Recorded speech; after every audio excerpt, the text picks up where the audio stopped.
हर्ष क्या मारण का क्या शोक, बाजीगर के खेल को जानत नाही लोक।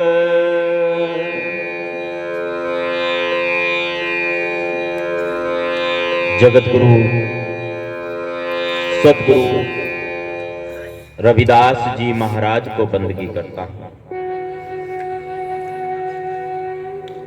सतगुरु स्वामी ज्ञान भिक्षुक जी महाराज को बंदगी करता हूं। सतगुरु स्वामी समनदास जी महाराज को बंदगी करता हूं। तमाम संतों गुरुओं रहबरों को बंदगी करता हूं। आज का एक कार्यक्रम स्वर्गीय श्री मान सिंह जी की याद में उनके परिवार की ओर से अपने आवास पर रखा गया है और परिवार की जो मुखिया है श्रीमती बलबीर जी और जो पुत्र है श्रीमान अशोक कुमार जी, श्री बलिस्टर जी,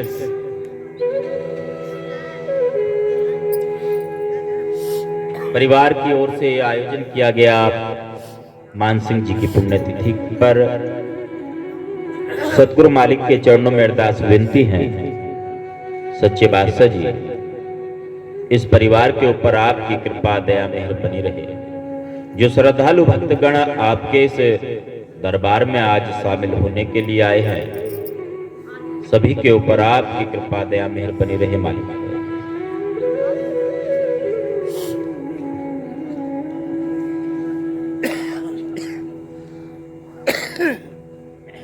पिछले वर्ष भी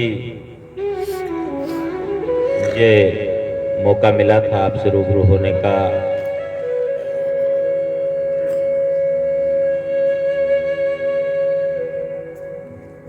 और आज फिर आपकी सेवा में हाजिर होने का सौभाग्य मुझे प्राप्त हुआ।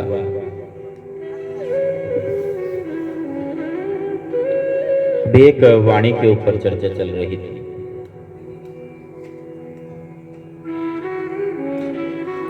राहुल दास जी ने हाजिरी लगाई गुरु दरबार में। भक्ति के घर दूर बावरे जीते जी मर जाना। और जो दूसरी वाणी इन्होंने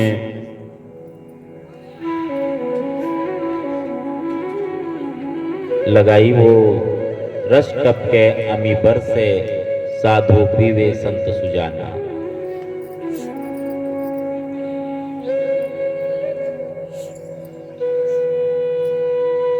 जब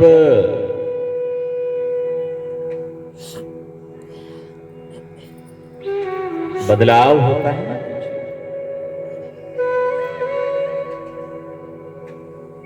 पुराना आवरण तो छोड़ना पड़ता है। जो आवरण है वो आवरण, वो खोल है जो वो उतारना होगा। मिटा दे खुद की हस्ती को अगर कुछ मर्तबा चाहे, दाना खाक में मिलकर गुले गुलजार होता है।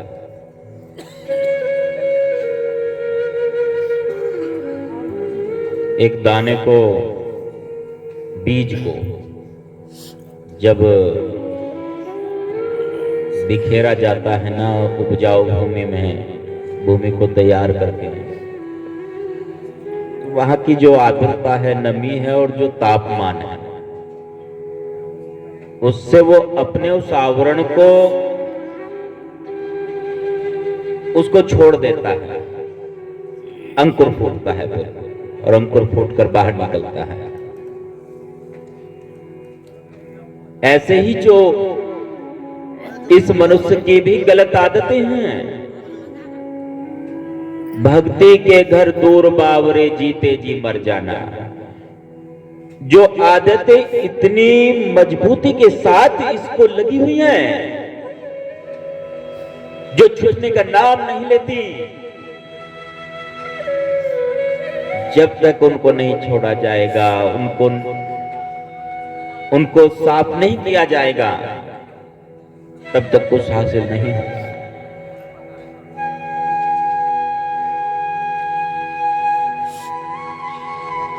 अभी कुछ दिन पहले एक धान की फसल थी, तो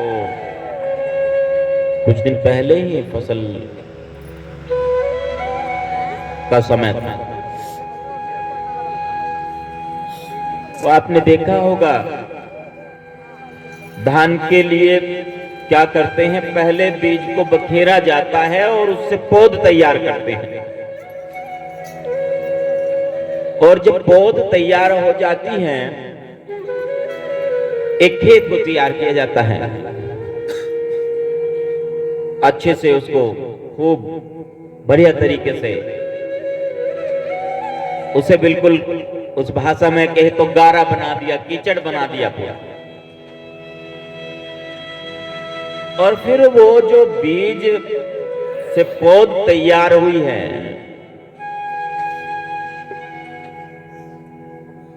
उसको उखाड़ा जाता है, और उखाड़ा भी जाता है जड़ से ही, जड़ से उसको उखाड़ देते हैं। ठीक इसी प्रकार जो जड़ें गहराई तक जमीन में पहुंची हुई हैं, वासनाओं की, व्यर्थ की, इच्छाओं की, गलत आदतों की, उन सबको जड़ से उखाड़ना होगा। चाहे वो धूम्रपान की आदत है, चाहे वो तंबाकू की आदत है, चाहे वो गाली देने की आदत है, चाहे वो गलत नजर की आदत है, चाहे वो गलत खान पान की आदत है, चाहे वो किसी भी प्रकार की आदत है जिसकी जड़ें गहराई तक पहुंची हुई है, उसको जड़ से उखाड़ना होगा।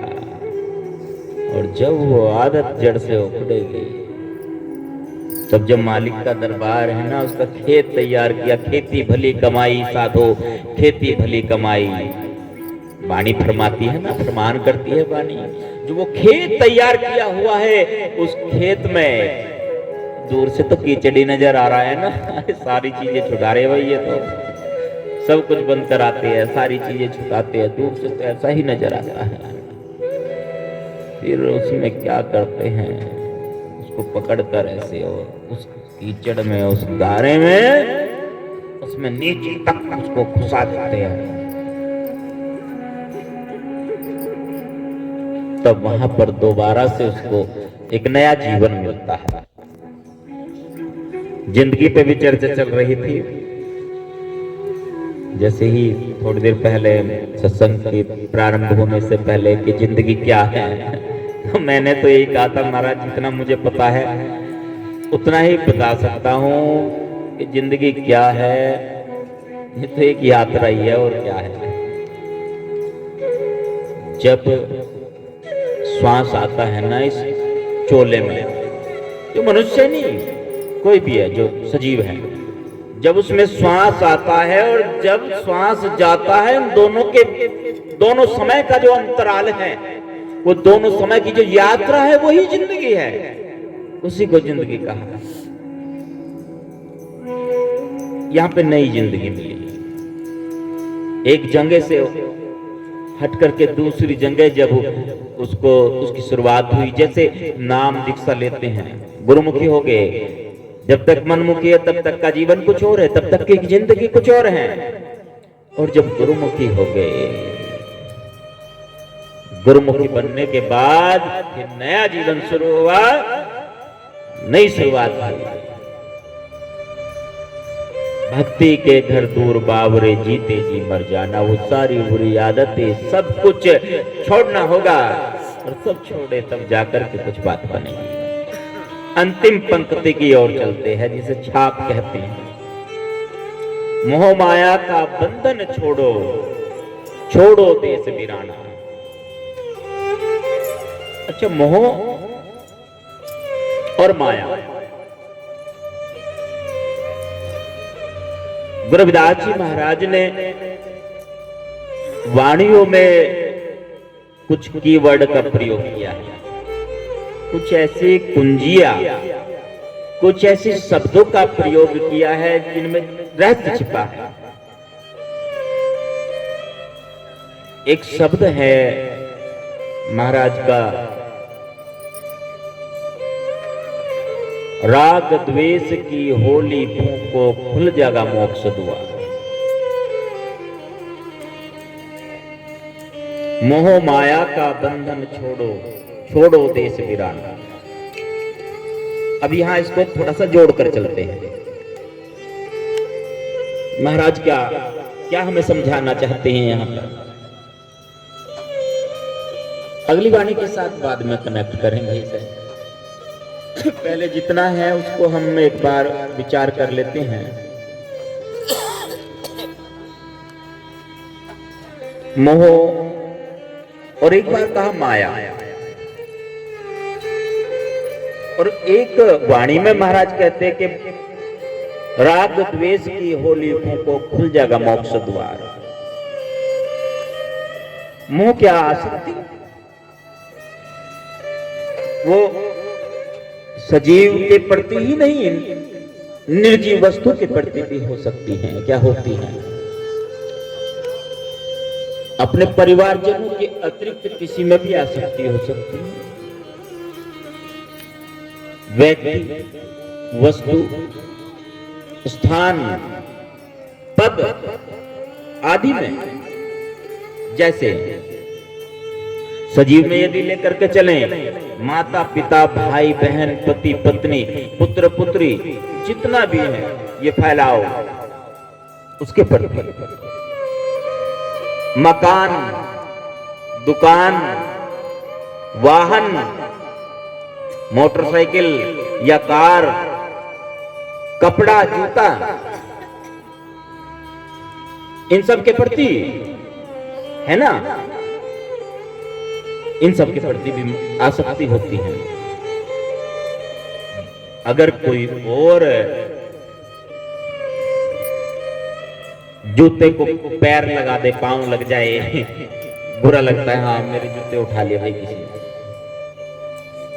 मेरा कपड़ा क्यों टच किया किसी ने, क्यों छुआ इसको, यहां तक की बात है।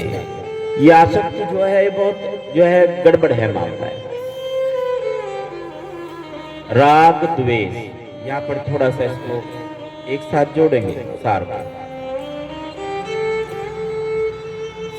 किसी ने पूछा गुरुजी से, गुरुजी ये बताइए आप, ये हमारा मन स्थिर नहीं रहता है, बड़ा चंचल है, चलायमान है, तो इसमें ये जो आया है कि राग द्वेष की होली फूंको खुल जाएगा मोक्ष द्वार, तो जो शुरुआत है वाणी की वो है, टिक जा मन मेरे सतगुरु शब्द आधार। कैसे टिकेगा ये तो भागा फिर रहा है ना मन तो।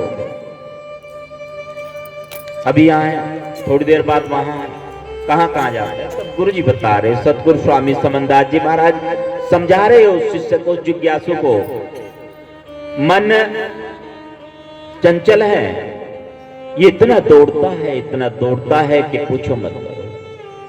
ऐसी ऐसी जगहों पर जाता है कि गिनती न कर सकोगे। यदि कागज और कलम लेकर बैठोगे तो लिख ना सकोगे। परंतु मेरा मानना है कि दो स्थान पर जाता है, दो जगह पर जाता है। कहां पर जाता है? एक तो ये जाता है भूतकाल में बीते हुए समय में कि मेरे साथ ऐसा ऐसा हुआ, वहां पर जाता है। थोड़ी देर पहले अच्छा क्या था, चाय, उससे पहले भोजन, उससे पहले कहां से आए, कहां क्या था। या तो बीते हुए समय में ये जाता है या फिर भविष्य की यात्रा करता है। दो जगह हो गई, या तो बीते हुए समय जाता है या फिर भविष्य की यात्रा करता है। दो जगह पर ये ज्यादा भ्रमण करता है।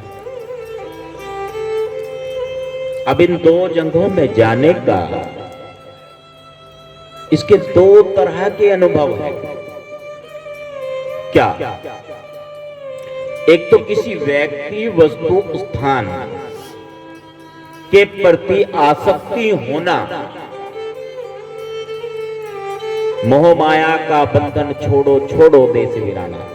उसके प्रति आसक्ति होना, ज्यादा लगाव होना, मोह होना कि हाँ मुझे यह वस्तु चाहिए, इस व्यक्ति से मिलना है, इसी के पास रहना है, इसी से मुझे कुछ काम है, इसी से मेरा काम चल रहा है। कोई भी पति पत्नी भी हो सकते हैं आपस में, या कोई भी परिवार का सदस्य भी हो सकता है, सजीव या निर्जीव वस्तु भी हो सकती हैं। उनके प्रति जो ये आसक्ति जिसे मोह कह रहे हैं वो राग है कि हाँ और चाहिए, बहुत बढ़िया लगा, और चाहिए। चाहे वो भोजन भी है, खाद्य वस्तु भी हो सकती है, खाद्य पदार्थ भी हो सकता है कि हाँ और चाहिए, बहुत अच्छा लगा, बहुत बढ़िया लगा। वो क्या है? वो राग है। और जो अच्छा नहीं लग रहा है ज्यादा आई तो मिर्ची थी, इसका चेहरा ही ठीक नहीं लग रहा, इससे तो बात ही नहीं करनी है, सूरत नहीं देखनी, बिल्कुल गलत है। द्वेष, इसको कहते द्वेष। इसकी बात ही बढ़िया नहीं लगी है, इसने तो अपमान कर दिया, इससे तो मिलना ही नहीं कभी। अगर सत्संग में भी मिल जाए नहीं फेर लूंगा मैं, इधर कर लूंगा। द्वेष है ये, राग द्वेष की होली फूको, खुल जाएगा मोक्ष द्वार। अजीब लग रहा होगा पर हाँ सच्चाई है। मोह माया का बंधन छोड़ो, छोड़ो देश वीराना। वीराना मतलब जो अपना ना हो, वीराना उसको कहते हैं जो अपना ना हो।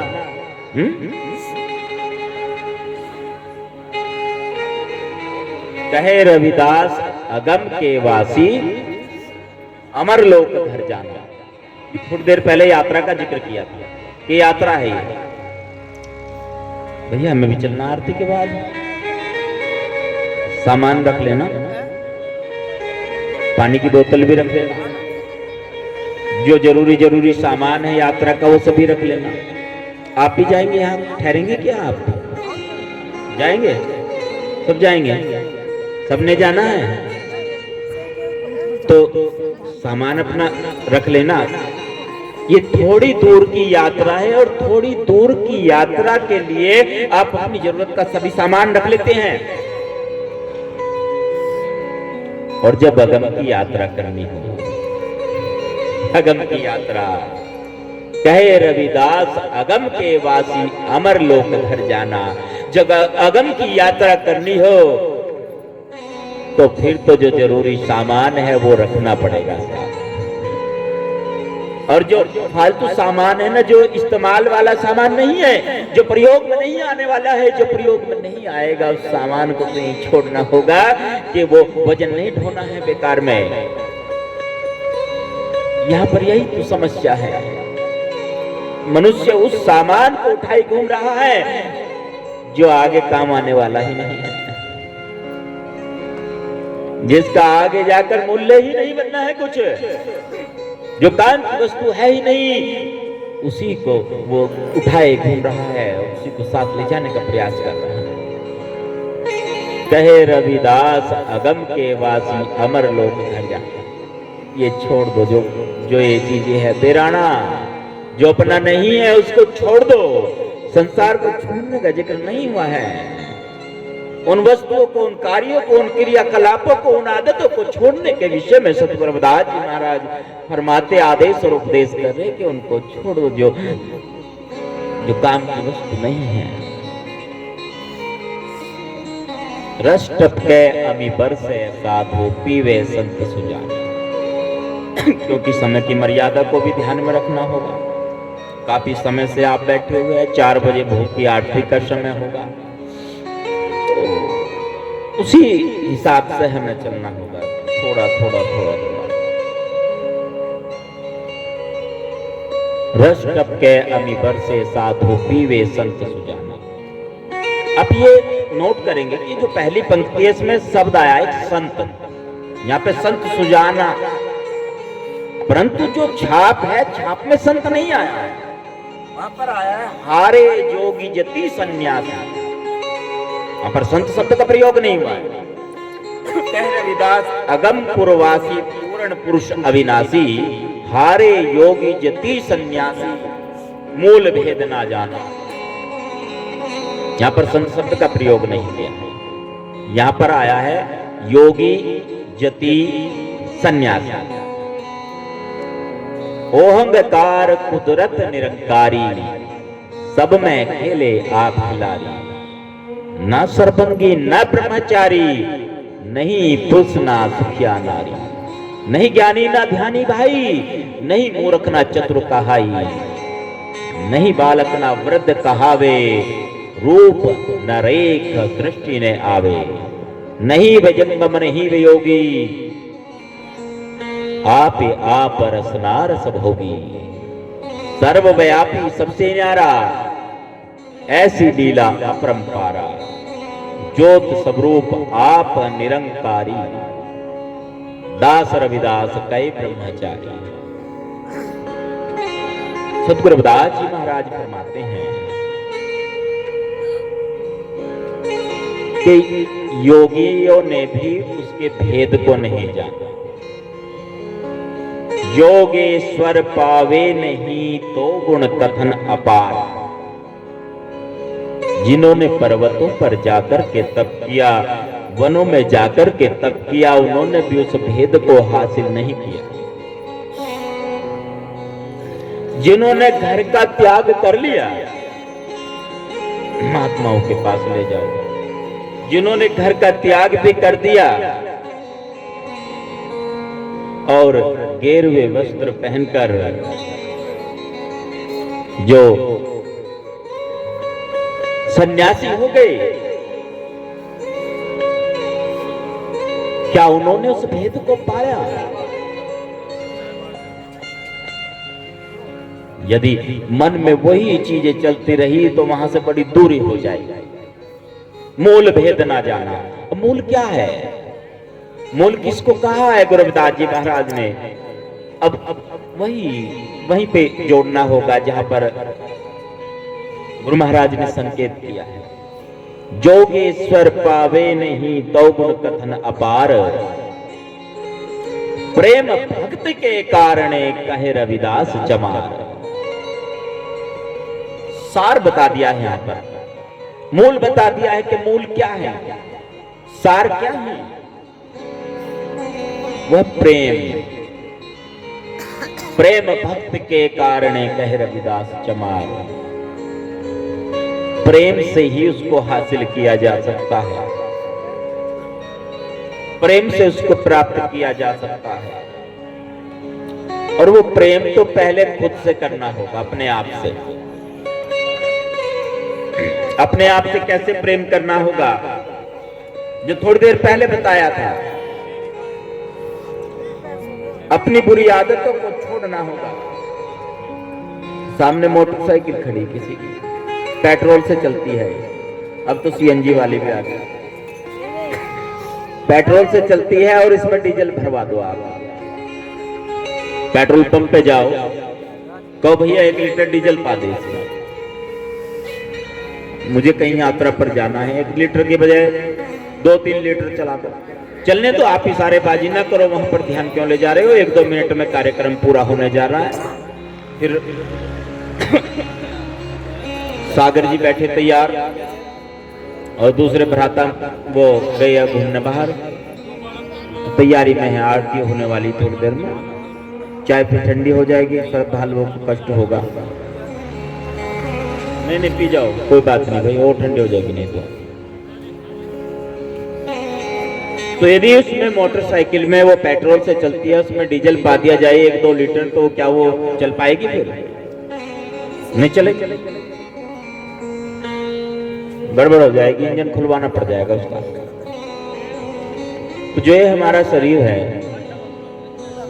इसको भी यदि हम विरुद्ध आहार करेंगे तो गड़बड़ हो जाएगा। पहले प्रेम खुद से करें, अपने आप से करें। और जो अगम की यात्रा है उसकी तैयारी रखें हमेशा, कि पता नहीं कब यात्रा पर निकलना पड़े। अपना सारा सामान तैयार रखे, जो जरूरी सामान है।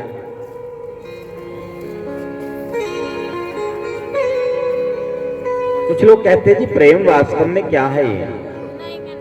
पोथी पढ़ जग पावा, पंडित भया न कोई। ढाई अक्षर प्रेम के पढ़े तो पंडित होए। कौन सा पति पत्नी वाला प्रेम, प्रेमी और प्रेमिका वाला प्रेम, फिल्मों वाला जो चक्कर काटते हैं पेड़ के किताब लेकर के, वो वाला प्रेम? कौन सा प्रेम? प्रेम वो जो बहन अपने भाई से करती है, भाई अपने बहन से करता है, जो माता अपने संतान से प्रेम करती है, वो चाहे पुत्र है चाहे पुत्री है। प्रेम वो जो निष्काम भाव से किया जा रहा है। जब बेटे की विदाई होती है ना, तो वहां महिलाएं बड़ा रोती हैं। जो मातृशक्ति है ना, वो रोती भी है कि हाँ लड़की विदा हो रही है। और जो भाभियां है ना, वो भी रोती है, दिखावे के लिए रोती है। कई बार तो हाँ करेगी कि चलो सर से बला टल रही ना, हमारे दूसरे के गले में बांध दिया इसको, अब ठीक है, और रोएगी दिखावे के लिए। पर अंदर से प्रसन्नता हो रही है कि बोझ हल्का हो गया, हमारी छाती पे धरी थी। दिखावे के लिए चल रहा है, काम चलता है। जो लड़की का बाप है, जब डोली विदा हो जाती है तब वो घर का एक कोना ढूंढता है। सभी रिश्तेदार चले जाते हैं अपने अपने घर का एक कोना ढूंढता है और उस एकांत में अकेले कोने में जाकर के वो रोता है। आवाज भी बाहर नहीं निकलने देता। कोई क्या कहेगा फिर, वो आवाज सुन करके रो रहा है अपनी बेटी को विदा करके। वो प्रेम, उस प्रेम की बात जो निष्काम भाव से प्रेम किया जा रहा है, जो गुरु अपने शिष्य से करता है। पुत्र प्यारा माता पिता को, उससे बढ़कर शिष्य गुरु।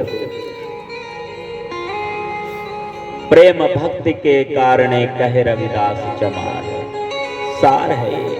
और हमने तो सत्संग में भी वैर बांध लिया, इतना वैर बांध लिया। एक समस्या थी वर्ण व्यवस्था वाली, जाति प्रथा वाली। दूसरे को देख लेते हो काले रंग का, भाई ये तो अच्छा है, ये जरूर बाहर से आया, पहचान लिया, इसका रंग ज्यादा ही पक्का। ओहो ये बाहर वाला है, पहचान लेते थे ना। उससे भी ज्यादा खतरनाक जो चल रहा है कार्यक्रम, एक और चल गया क्षेत्रवाद। कि इस क्षेत्र वाले इस क्षेत्र में आगे, इस क्षेत्र वाले इस क्षेत्र में आगे, क्षेत्रवाद चल गया, गुरुवाद चल गया। मैंने इस गुरु से नाम लिया, नाम दीक्षा ली, शपथ ली, सत्संग ग्रहण कर लिया। इन्होंने इससे कर लिया, इन्होंने उससे कर लिया, अब अलग अलग हुआ गया मामला।